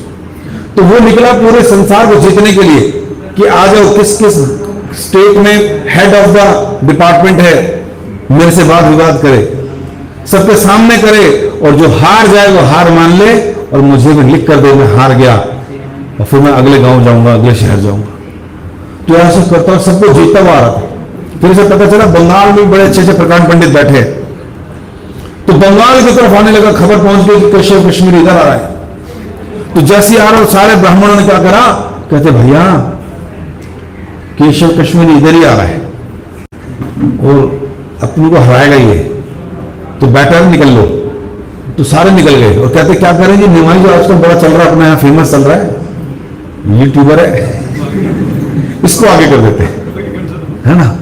तो क्या होगा अगर निमाई को हराया बच्चा छोटा सा, तो हम कह देंगे भाई बच्चा था, हमारी अफसर से अगर निमाई को हरा भी है तो क्या बड़ी बात है। और अगर निमाई ने हरा दिया तो हम बोलेंगे अरे बच्चे से आ गया, हमारी तो बात ही क्या थी। बस ये हुआ। तो ये तो चले गए सारे। अब वो दिग्विजय ढोल बाजे गाजे के साथ टूटू टूटू करता पहुंच गया गंगा किनारे, वहां निमाई अपने दोस्तों के साथ पाठ्यकार में अपना पढ़ा रहे थे, सब कुछ खेल कूद थे, पढ़ा रहे थे। केशव कश्मीर जैसे आया, शोर मच गया, पूरे गांव के लोग इकट्ठे हो गए, आसपास बच्चे इकट्ठे हो गए। और केशव कश्मीर ने कहा ओ कौन हो तुम? कहते मैं निमाई हूं। कहते अच्छा, बड़ा सुना है तुम्हारे बारे में, बंगाल में एंट्री किया, सबने बोला निमाई निमाई, तो मैंने कहा चलो तुमसे ही आ गए, बालक हो छोटे से हैं तो चलो हो जाए कुछ शास्त्रार्थ। कहते जी मैं छोटा सा बालक, आप दिग्विजय केशव कश्मीरी, कश्मीर के पंडित हैं, आपसे कौन? कहते नहीं नहीं हमसे करो या लिख कर दो। कहते जी मैं इतना नहीं जानता। कहते चलो कुछ तो करो। कहते नहीं आप बोलो जी। कहते बताओ टॉपिक दो मुझे, टॉपिक दो अभी बताता हूं। अच्छा ऐसा होता है, इंस्टेंट टॉपिक बताना है और इंस्टेंटली उसके बारे में बोलना है। तो निमाई ने कहा गंगा, ये गंगा मैया बह रही है, इसके बारे में कुछ बताओ। अभी केशव कश्मीर का कहते हो नाइस टॉपिक है, और ऐसे बोलना शुरू करा, सोचना नहीं, ऐसे नहीं कर रहे थे। जितनी देर से मैं बोल रहा हूं उससे भी 10 गुना ज्यादा स्पीड में उन्होंने धारा प्रवाह, वायु प्रवाह जितनी तेजी से होती है, उस प्रवाह में instantly so shlokas in the glorification of Ganga, Ganga के ग्लोरिफिकेशन में बोल डाले, उसी टाइम क्रिएट करके बोल दिए, रुके नहीं, फ्लुएंसी देखो उनकी, वो सब आश्चर्यचकित अचंभित हो गए, कमाल है केशव कश्मीरी का है, ऐसे करके 100 श्लोक बोल दिए। अब जो है निमाई को बोला, बताओ अब तुम बोलो। निमाई ने कहा, केशव कश्मीरी जी आपने जो बोला कमाल का बोला है, तो मैं चाह रहा था कि एक काम करते पहले इसी में से इसकी 5 खूबियां बता देते हैं, आप 5 खूबियां बताओ और 5 कमियां बताओ। कहता दिमाग खराब हो गया, खूबियों भी 5, अरे खूबियों से भरा हुआ, कमियां नहीं होती हमारी रचना में। कहते नहीं नहीं, फिर भी खूबियां भी हैं और कुछ कमियां भी हैं, तो कमियां भी बताइए। कहते भाई तू ही बता कमियां का है तो पहले तो मैं खूबियां बताई कि जो आपने अलंकार का, छंदों का, मीटर का क्या प्रयोग किया है, गदगद हो गए, ढोल बाजे बजने लगे। कहते जी अब मैं 5 कमियां भी बताता हूं, और फिर छोटे से निमाई ने उनकी करेक्शंस बताए कि कहाँ का गड़बड़, कहाँ का करेक्ट करना चाहिए। उन्होंने उन्हीं छंदों में, उन्हीं अलंकारों में और उसी कई चीजों में उनकी कमियां बताना शुरू कर दी। 1 नहीं, 2 नहीं, 3 नहीं, चौथे 5वें ने कहा भाई तुमने क्या करा है, तो जगह लिखा श्री लक्ष्मी। अब श्री भी लक्ष्मी, श्री को भी लक्ष्मी बोलते हैं, लक्ष्मी लगा दिया शब्द तुमने, तो कहते 2 बार कर दिया, समास गलत, सर्वनाम, ऐसे ऐसी कई टेक्निकल चीजें बना दी। व्याकरण के पंडित थे निमाई, कहते गलत कर दिया आपने, इसको बार बार लगा दिया यूज कर दिया। कहते इसके अगले श्लोक में छोड़ो 64 नंबर में आपने एक और गलती कर दी, क्या है संख्या भी बता रहा है। कहते तुमने वहां पर कहा भवानी भरतो शब्द इस्तेमाल किया, भवानी का मतलब क्या है, शिव जी की भार्या। भवानी भरतो शब्द इस्तेमाल किया, तो भवानी मतलब शिव जी की पत्नी और भरतो मतलब उसके पालक, तो तुमने कहा शिव जी की पत्नी के पालक। इससे तो ये लगता है जैसे पार्वती की 2 पत्नी, समझ रहे हैं? जैसे मिसेस अरोड़ा के पति मल्होत्रा जी हैं, समझ रहे? तो ऐसी कहते भाई क्या कर दिया तुमने, ओ जैसे ये बोला। कहते वैसे हम इसमें और आगे भी जा सकते हैं, इसमें गलतियां तो अनगिनत हैं। सर पीटने का केशव कश्मीरी कहता मैं क्या कर रहा है बच्चा, है धो के पीट रहा है। और जैसे ही ये बात हुई, कमियां निकाली, सारे निमाई के स्टूडेंट नहीं बोल ये गौरहरी, तो निमाई ने कहा किसी का मजाक नहीं उड़ाते। इन चीजों में बड़े तेज थे निमाई मजाक उड़ाने, बट कहते नहीं करना बड़े। और उसके बाद केशव कश्मीरी पैरों पर पड़ गया, कहते क्या हो गया, साक्षात सरस्वती तुम्हारे मुंह में बैठी। कहते मैं हार गया, आज मैं सरस्वती से पूछूंगा जाकर। घर गए, नहाए धोए, ध्यान में बैठ गए, सरस्वती मैया आज तक तुम्हारी जिह्वा पे बैठ कर पूरे संसार को जितनी मदद कर रही थी, और आज तुमने मुझे बच्चे से हरवा दिया। सरस्वती स्वप्न में कहती भैया ठीक है मैं आज तक तेरे साथ थी, लेकिन तू जिससे भिड़ रहा था ना आज, मैं इसकी वजह से हूं, मेरे मालिक हैं ये। और आज जब आप लोगों का आमना सामना हुआ तो मैं अपने उनकी जीवा पे बैठ गई मैं। कहते बट मैं तो हार गया। कहते उनसे हारना तेरे लिए जीवन की सिद्धि है, तो भगवान से हारना। जैसे शिव जी को जब पता चला कि भगवान विष्णु ने देवताओं का मदद करने के लिए समुद्र मंथन में मोहिनी अवतार लिया है, लेकिन शिव जी चूक गए, वहां पहुंचे नहीं, देखा नहीं उन्होंने। कहते भाई तुमने मुझे लगा दिया तो जहर पीने में, जब जहर निकला, विष निकला, मैं वो पी कर निकल गया, ठंडा गर्म हो गया, मैं तो निकल गया था, बट मुझे पता चला बड़े सुंदर रूप लिया अपने मोहिनी का और सबको चकित कर दिया। हाँ विष्णु ने हाँ कुछ ऐसी था। कहते उन्होंने देखा नहीं, मैंने वो रूप देखना आपका। कहते शिव जी रहने दो, शादीशुदा आदमी हो तुम, घर जाओ यार। कहते नहीं बट मुझे मोहिनी रूप देखना, एक बार तो देखना मुझे। मुझे एक बार और सोच लो। कहते नहीं एक बार तो देखना भगवान, मैं था नहीं, एब्सेंट था मैं। कहते ठीक है।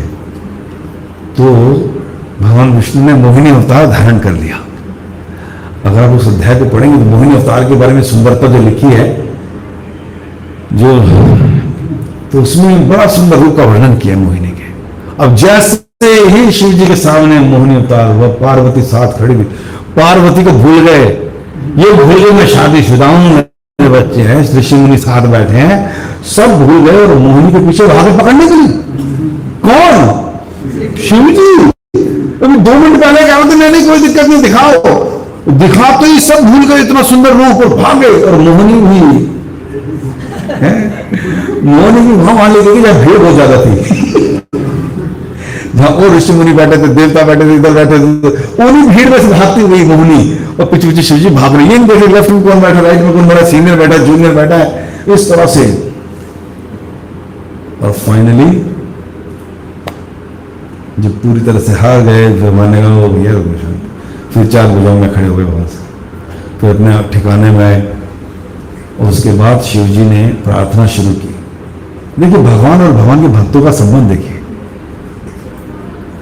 कहते हैं ना, जो हार के वे जीते उसे शिव जी कहते हैं। हार गए, लेकिन हार कर किससे हारे? भगवान विष्णु से हारे। कि मेरे भगवान हैं, मेरे पालनहार हैं, मेरे आराध्य हैं, इनसे हारना मतलब मेरा ग्लोरिफिकेशन, मुझ पर कृपा कर दी भगवान। और इस प्रकार श्री जगन्नाथ तो यहां पर हार कर भी जीत गए शिव जी। कैसे जीत गए? कि भगवान से हारे और उनका इतना सुंदर ग्लोरिफिकेशन होता है। इधर कौन हार गया? केशव कश्मीर। आज इसलिए उनका गुणगान हो रहा है कि भगवान से हारे, सरस्वती का गुणगान कर रही है कि तुम पर भगवान ने कृपा कर दी निमाई। तो इस प्रकार ये घटना घटी। इसके अलावा फिर पौगंड में पुस्तक क्रॉस करी तो उन्होंने अब युवावस्था में आए और उस अवस्था में भी बड़ी सुंदर सुंदर घटनाएं घटी। एक घटना और बोलेंगे, जिसका विराम देंगे। उससे पहले तो यह भी हुआ कि निमाई जो है महाप्रभु कहलाते थे और विशंबर के रूप से जाने जाते थे। तो इनका जब विवाह भी हो गया तो ये गया चले गए। गया, आप जानते हैं गया के बारे में? कहते हैं जब हमारे पिता या हमारे पूर्वज इत्यादि जाते हैं तो उनका पिंडदान वहां करते हैं। तो कहते हैं वहां जाके जो पिंडदान होता है तो जो गया होता है वो गया हमेशा समझ लो, गया अब धाम गया अगर वहां पिंडदान हो जाए।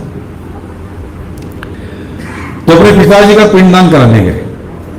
जनरली भक्तों को जो इन सब चीजों में इतनी रुचि नहीं रहती, लेकिन भगवान ने दिखा रहे हैं कि जब तक हम लोग यहाँ के संसार में हैं तो कुछ ना कुछ ऐसे रिचुअल्स कई बार करने पड़ते। अन्यथा जो भगवान को पूरी तरह समर्पित हैं उनके तो माता पिता ऑलरेडी मुक्त हो चुके हैं, पूर्वज हो चुके होंगे। तो जो वहां गए तो वहां पर उद्देश्य था ईश्वरपुरी जी से मिलना। ईश्वरपुरी जी मिले, ईश्वरपुरी जी से दीक्षा ली और दीक्षा मंत्र लेकर हरे कृष्ण कृष्ण कृष्ण हरे हरे, हरे राम राम राम। वापस जब आए नजदीक तो अब उन्होंने वो हरकतें बंद कर दी। कौन सी हरकतें? छेड़ना, हराना, डिफीट करना, आर्गुमेंट करना, पंगे लेना, ये सब बंद कर दी। मैच्योरिटी आ गई, सीरियसनेस आ गई, गंभीर हो गए और हरे कृष्ण महामंत्र जपते जपते जपते भावावेश में आने लगे। और क्या हुआ, इतने एक्सटेसी में आ जाते थे, अब हरि नाम का प्रचार करना शुरू कर दिया। श्रीवास आंगन में अपने निकटतम भक्तों के साथ बैठकर कीर्तन शुरू कर दिया। देर देर रात्रि तक, पूरी रात कीर्तन चलता रहता था और जो फालतू के लोग हैं उनको आने नहीं देते थे। फालतू का मतलब जो अप्रिशिएट नहीं कर सकते, जो सुकर स्मार्ट ब्राह्मण थे, जो अपने को जाति से बड़ा ऊंचा मानते थे और उनको आना नहीं था। कहते कोई नहीं आएगा। खूब कीर्तन करते थे। एक बार सिंहासन में बैठकर विष्णु को अवतार लेकर बैठ के कहते आज हम सबको कृष्ण प्रेम देंगे, लेकिन नहीं, मां शची को नहीं देंगे। शची अपनी मां को नहीं दूंगा मैं। क्यों? क्योंकि जब विश्व रूप जले गए थे ना घर से संन्यास लेकर, तो माँ ने कहा था कि इनके ऊपर प्रभाव किसका है? अद्वैताचार्य का। उनके इशारों पे गया मेरा बेटा। तो माँ ने जो है उनके बारे में अपशब्द कहे थे, उनकी निंदा की। कोई भी माँ करेगी, होता है ना। जब इस्कॉन में भी कई भक्त लोग माता पिता की बिना आज्ञा के ज्वाइन कर लेते हैं तो बुरा लगता है शुरू में। हमने देखा है ऐसे माता पिता जो कोसते हैं, अच्छा तुम्हारी वजह से हुआ है, तुम्हारे लाल लाल कपड़े वाले सर मुंडाए मेरे बच्चे के पीछे पड़े तो ले गए, है ना, मैं शाप देती हूँ, मैं ये करती हूँ, जा ये वो बड़ा बोलते हैं। तो फिर बच्चा घर जाना शुरू करता है, क्योंकि अपने इतना हार्ड एंड फास्ट रूल तो नहीं होता, घर की मदद वगैरह भी करता है, सेवा भी करता है, वहाँ के घर भी पूछता जाता है, महीने में 2 महीने में 6 महीने। इस बीच माँ बच्चे को मिलने में मंदिर भी आ जाती है, सब कुछ अच्छा लगता है देखकर।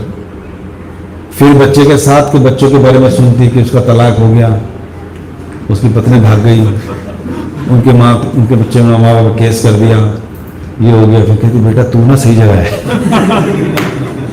तुम्हें सही डिसीजन नहीं है। अच्छा माला कैसे करते ये तो बता।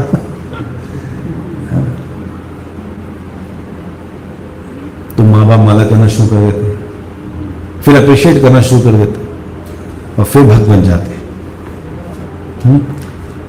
और बाकी ऐसा नहीं कि इस आश्रम में रह के भक्ति होती है। आगे चैतन्य महाप्रभु कहते गृहस्थ भक्ति, अच्छी भक्ति करते हैं अगर गुरु और साधु और शास्त्रों के अंतर्गत रह के भक्ति करें तो गृहस्थ जीवन भी एक बहुत अच्छा आश्रम है जहां से भक्त अच्छे बन सकते हैं और अपने आश्रितों को भक्त बना सकते हैं। लेकिन रहना पड़ेगा गुरु और साधु और शास्त्र के निर्देशन में। तो इस प्रकार का महाप्रभु ने कहा कि मैं अपनी मां को कृष्ण प्रेम नहीं दूंगा, क्योंकि ने परम आचार्य अद्वैताचार्य के प्रति क्या क्या अपराध किया है। जैसे ही खबर हर जगह पहुंची तो कुछ लोगों ने भाग कर गया अद्वैताचार्य को बुलाने के लिए। कुछ माँ खड़ी थी वहां, तो माँ को तो बेचारी परेशान कि मेरा बेटा मुझे ऐसा बोल रहा है। और फिर अद्वैताचार्य वहां महाप्रभु को देखा, वहां जो कीर्तन करने एक्सटेसी में आके गिर गए। जैसे ही महाप्रभु को देखकर गिरे अद्वैताचार्य, माँ ने क्या करा, उनके चरणों की धूल ली, अपने सर पर लगा ली। निमाई ने देखा कि मेरी माँ ने वैष्णव अपराध की क्षमा मांग ली है और खुश हो गए, मेरी माँ को डेफिनेटली मिलेगा कृष्ण प्रेम। तो इससे पता चल रहा है कि भक्तों को वैष्णव निंदा और वैष्णव अपराध से सदैव बचना चाहिए।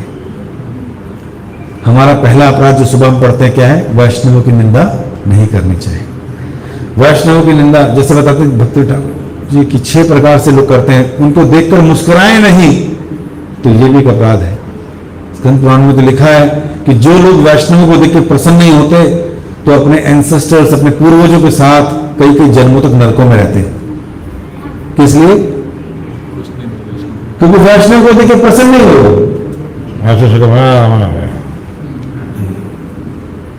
प्रसन्न होना पड़ेगा, तुम्हारा कुछ ले थोड़े नहीं दे रहे हैं। तो वैष्णव को देखकर प्रसन्न होना चाहिए। दूसरा, वैष्णव की निंदा में भाग नहीं लेना चाहिए, निंदा नहीं करनी चाहिए, बात सुननी चाहिए।